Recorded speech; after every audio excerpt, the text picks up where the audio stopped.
Good afternoon, ladies and gentlemen. I'm your nighttime, right time DJ Music, and welcome to another Music Rants. First off, I got a shout out to my man Chris Cromwell for sending me this link, and thank you for checking out my other link. That's what you sent me this from, based on a link that I posted on Walter Scott. So he sent me this link as you see on the screen there, folks. What if there was no video footage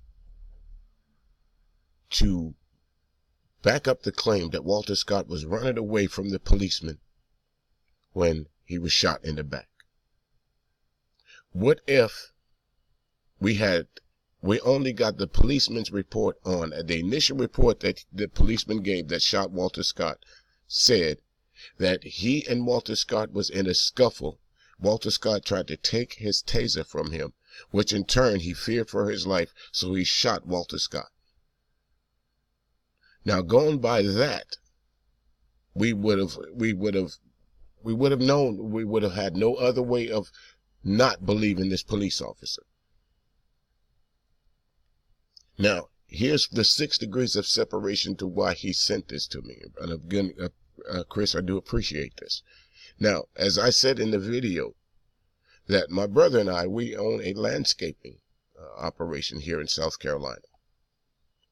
And if you look at the beginning of this video, you will see that they pull into an O'Reilly's auto parts store.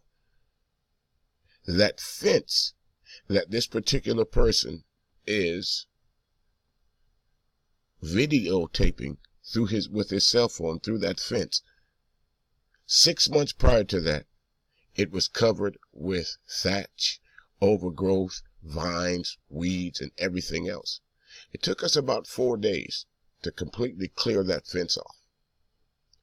If it had not been for the 4 days' work that we put into clearing from that fence, he would have not been able to videotape that incident. Small world, isn't it? So much that it made the national news that when the videotape did surface, it showed that the policeman completely fabricated the story of what happened between him and Walter Scott. Turns out that Walter Scott was running away. The policeman shot him in the back. There was no CPR given. There was no struggle to show that Walter Scott was the aggressor. Clearly shows that he was running when he was shot.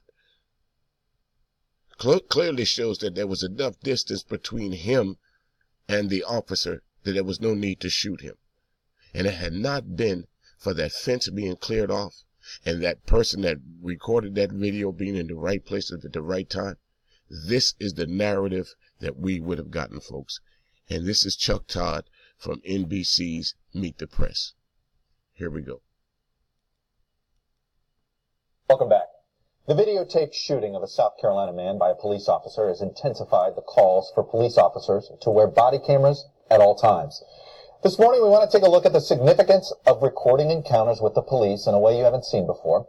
This week, the folks over at the Huffington Post wrote a print version of how the North Charleston encounter would have been covered had there been no tape of the incident. So we thought we'd try to do a television version of what they did. How TV would have been stuck covering the story with no video to contradict the claims of the police department. Here it is. And remember, what you're about to see did not air anywhere. It is simply a version of how television would have had to cover the story if there were no video, and it had to rely entirely on information from the North Charleston Police Department. Every quote in here is real, released in the initial aftermath of the incident. A routine traffic stop turned deadly Saturday when police say a North Charleston officer was forced to open fire on a driver who tried to overpower him. It began when Officer Michael Slager pulled over 50-year-old Walter Scott for a broken taillight, and Scott suddenly fled the scene. Slager said he pursued Scott, and his lawyer told a local newspaper, when confronted, Officer Slager reached for his taser, as trained by the department, and then a struggle ensued. The driver tried to overpower Officer Slager in an effort to take his taser. Police say Scott was able to gain control of the taser, and that feeling threatened, Slager then reached for his gun and opened fire. Scott was hit and fell to the ground. Shot fired. Subject get down. He grabbed my taser. Police say other officers rushed to the scene, delivering first aid and performing CPR. Scott was pronounced dead at the scene. Walter Scott has a long rap sheet that includes charges of assault and battery and failure to pay child support. In a statement, North Charleston Police Chief Eddie Drigger said, "This is part of the job that no one likes and wishes would never happen. This type of situation is unfortunate and difficult for everyone." Remember, everything you saw there was based entirely only on the information that was released by the police after the incident. The only way we could have covered the story without the video. And so what we learned once the video was And that's crucial, folks. That was the only way the press could have covered that story. As you notice, they painted Walter Scott as a criminal. They said he was a habitual criminal, basically. And he said for failure to pay child support. As you all know, Walter Scott was running because he did not want to go back to jail for not paying child support.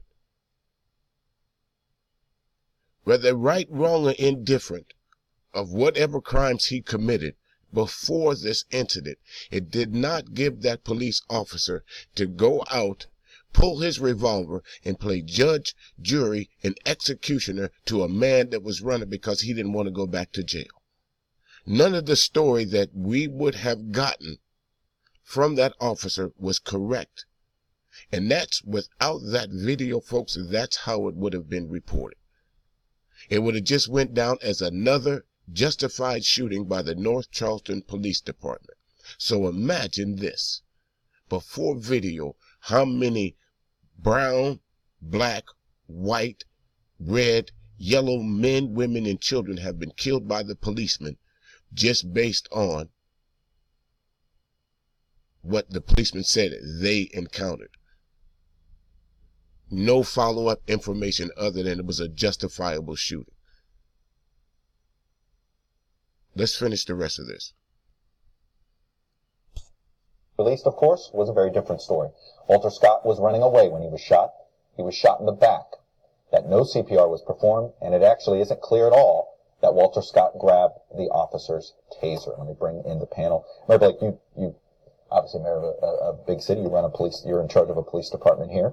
The importance of, to me, cameras on cops is 100% in there. Definitely. We announced that we'll have our pilot program for body cameras, police body cameras up this year. It is very important as leaders to work to rebuild the bonds of trust that have been broken over time. This incident underscores that need, and you have to be proactive, and you have to be willing to do what the leadership down there did, which was to denounce it immediately and to move forward. You can't cover it up. You can't be willing. You can't be afraid of scrutiny. You have to lead.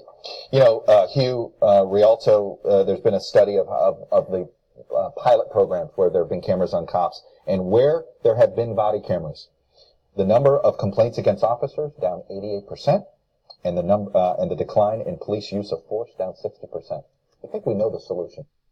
Well, folks, as we all know, here in 2019, there has been several incidents of police shooting people, unarmed black folks, dare I say, with the body camera on. There's been plenty of incidents since this Walter Scott shooting with the body camera on, and it's still not enough to convict these policemen of murder. Of all the cases that we've seen policemen shoot unarmed black men and women, there's only been 3 or 4 that's been convicted. The Laquan McDonald shooting, the Amber Geiger shooting. What happened to the policeman that shot this kid in the back 22 times? What happened to this policeman that shot this girl as she looked out of her window while she was playing video games with her nephew? What happened to that policeman? He had body camera on.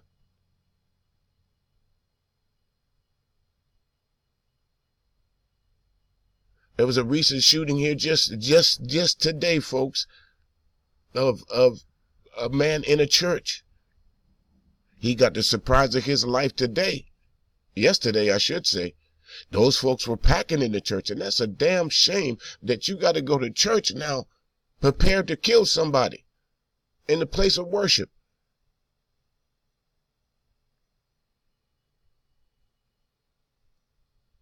Where's the NRA now? Well, the BWCs, as they're called, are changing, revolutionizing both what the police do and what suspects do. They all react differently when you're being watched. And I must say that was a very provocative and well done piece.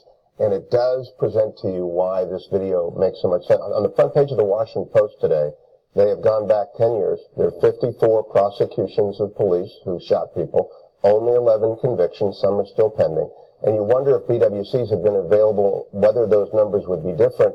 But the downside is, if you've seen Furious 7, God's Eye, do we really want police recording everything all the time? Look, the ACLU has said this, and there's some Fourth Amendment issues here. And frankly, there's also a cost issue, too, Maria. Somebody's got to pay for these. Yes, but all of this would not have happened if it wasn't for Fabian Santana. Yes. Right?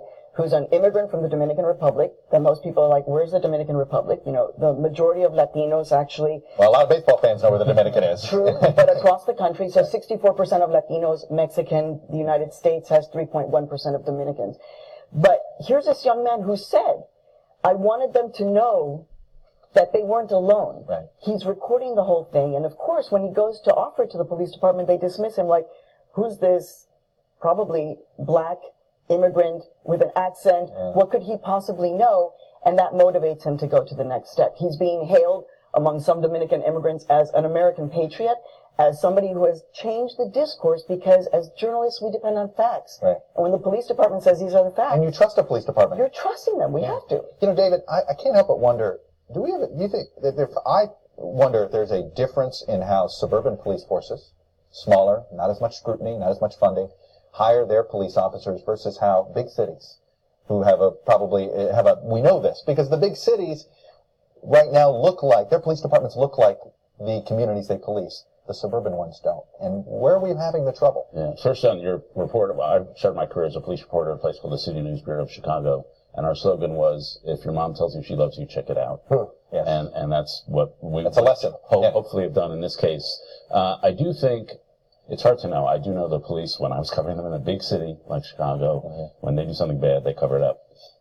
I mean, there's a lot of plot lines. We know this. It's everybody's instinct. Right. So there isn't. I'm much more ambivalent than the rest of the panel on the cop cams. I mean, I support them because I think they are for the truth, but I think there's going to a lot be lost. Most of what cops do is not capturing a felon. It's getting somebody's home, getting their private life at the worst moment of their life in domestic violence. If there are cameras on there, that weakens trust. And if those videos go out on YouTube, as they will, no, I know. Weakens trust. And I think that's the only thing. And I can picture a Supreme Court case coming where we have this issue on sort of the.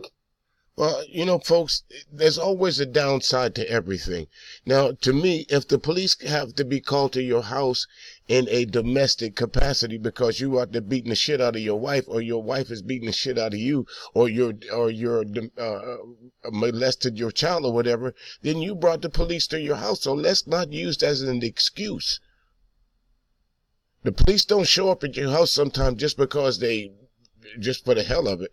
If they have a reason to come to your house, and a lot of times they do, and a lot of times they don't. But those cameras, you know, with those cameras there, it keeps the police in check. I mean, just by the numbers alone that they reported here, it says that, you know, police activity of them being accused of things is down. So what's the argument? The easy argument is because it's not happening to you until it happens in your community, it doesn't affect you. That's just bottom line to it. Until the police bust in your home at 3 o'clock in the morning and say, oops, it was a mistake, it doesn't bother you. Bottom line to it, folks. What if? Bottom line. What if there was no cameras? What if we could not hold the police accountable for the shit that they do? I dare to say there'd be a whole lot more going on. I dare to say we wouldn't have found out what went on with Walter Scott. I dare to say we wouldn't have found out what went on with Tatiana Ali. Laquan